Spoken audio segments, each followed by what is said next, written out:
Mindfulness-based work with chronic pain helps you to get more of your functionality back and also helps incidentally to relieve pain. Usually, the first thing to go isn't going to be your primary pain. That's there for a reason, for protective purposes. The first thing to go is going to be your secondary or hyperalgesic pain, those bracing patterns that lead to more pain than you actually need to feel to keep yourself safe. And so, I'll tell you what not to focus on when you're doing mindful chronic pain work. What you're not to focus on is what a loser you feel like for not being able to function. Your shame, your sadness, the actual pain itself is not to be your primary focus. Being aware of and acknowledging where it hurts is critical. That's fine. Just let it, it's going to happen no matter what, unless you're shutting off a bunch of feelings that you actually don't want to shut off. If you want to empower your body's inflammatory clear out processes and things like that. So, what I'm going to invite you to focus on is first of all, your breathing. You want to be focusing on your breathing to make sure that you're actually uh, doing it intentionally. Your body will do it without intention, but I'm going to invite you to purposely breathe, and it often helps to breathe in a little quicker and a little fuller and breathe out a little slower than usual. And so the other thing to focus on would be that there are zones in your body that do not feel the pain. If trying to find a zone in your body that doesn't have the pain is a futile exercise, you're not finding it, then consider that there are areas outside of your body that don't have the pain or that seem to be in sharp contrast to the negativity and the pain that you might be feeling. So notice there's neutral zones. We're just developing your connection, your ability to relate to neutral zones, either in the body or, if you must, go outside of the body. Milton Erickson would have somebody focus on a plant or something like that if they're just in abject pain and misery. And so take a moment now, consider it, breathing in deep, breathing out slow, looking for neutral zones in the body. Now, we want to develop these islands of safety in the body. Levine called them islands of safety in the body. As you breathe and focus on these islands of safety in the body, one of the ways of expanding your connection with them and discharging all the extra stress energy that's keeping your secondary pain awake is you start giving them a color. We can call it visual kinesthetic expansion. So you give the pain or the neutral zone outside of the pain a color. You notice the pain because, my gosh, it'll yell at you.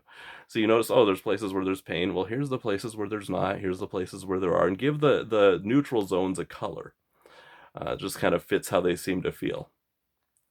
And then as you're breathing and noticing the color, notice whether they're shrinking because the stress response is now starting to process. And then, sometimes the neutral zones shrink. You get a little trembly, weird, icky feelings in the body. And that's okay. Honestly, if it happens, that's okay. Or they're expanding. They're going to start expanding. And while they're expanding, you will start having feelings go up the polyvagal ladder. It's the idea that it goes from tension to activation to release. And so you're going to start feeling strange little spikes in heart rate and sometimes some odd sensations that come with it. That's fine. That's fine. Keep turning your attention back to those islands of safety, the color that you assigned them, and noticing whether your mind actually changes the color unbidden. That's fine. Just let it happen. Your job is to be mindful and curious, non judgmental of whatever comes up. And sometimes it's kind of hard to be curious if it ends up having a sudden spike in pain or you move the wrong way in the process and suddenly your body starts bracing extra hard. Yeah, oh, I'm so darn curious. Yeah, it's very difficult when that happens. Don't worry so much. Remember, you can recover from this, all right? And keep breathing, turning attention back, and being curious about the odd sensations that come up. You keep turning your attention back to the neutral zones, the neutral areas. If you are in that situation where it's such a bad flare up that it's just you, anytime you try to look for non-pain in your body, you just notice more of the pain, then look at something outside. Do some figure ground shifting. You look at that thing out there that looks neutral, looks okay, whether it's a plant or a color or a thing that you're seeing out there. And then you notice that there's an echo inside the body when you look at it. That's the reason why it's nice to look at. Whether it's a tiny little space in your head or somewhere in your belly or somewhere else, you basically keep feeding that positive or neutral feeling in the body by continuing to focus in on what's so nice about that thing that you see. And then breathing. You're breathing and developing this zone of safety in the body. Whether you're specifically looking in the body at neutral zones, giving them a color, and then kind of pushing it a little in your mind to see, oh, where can you go that actually will be touched by your neutral feeling?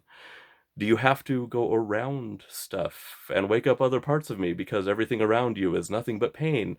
You just kind of keep sort of nudging the little color inside of you, the neutral zone, and seeing what else it can reach to. And then if you are doing something with figure ground shifting because you see a thing outside of you that you're like, okay, that thing looks okay. I don't feel okay, but that thing looks okay. You keep focusing on it, noticing where the echo of goodness comes up inside your body. Just kind of work with that. Keep feeding it by looking at what's so good about that thing out there that's nice to look at. So, guys, you are not trapped in a world where everything is bad when you're non functional because of pain. You can start to activate the goodness that already exists inside of you, the self-righting, self-adjusting processes that your body already has inside. And when it comes to what you can do when you can't seem to do anything else from the pain, you can direct your focus with whatever ability to focus is left after kind of just parrying the non-functionality of the pain. For what it's worth, as an outsider, I believe in you. I believe you're going to be able to find more of what's good inside of you by learning how to work with the self-righting, self-adjusting processes that sit beneath and behind your pain. Best of luck.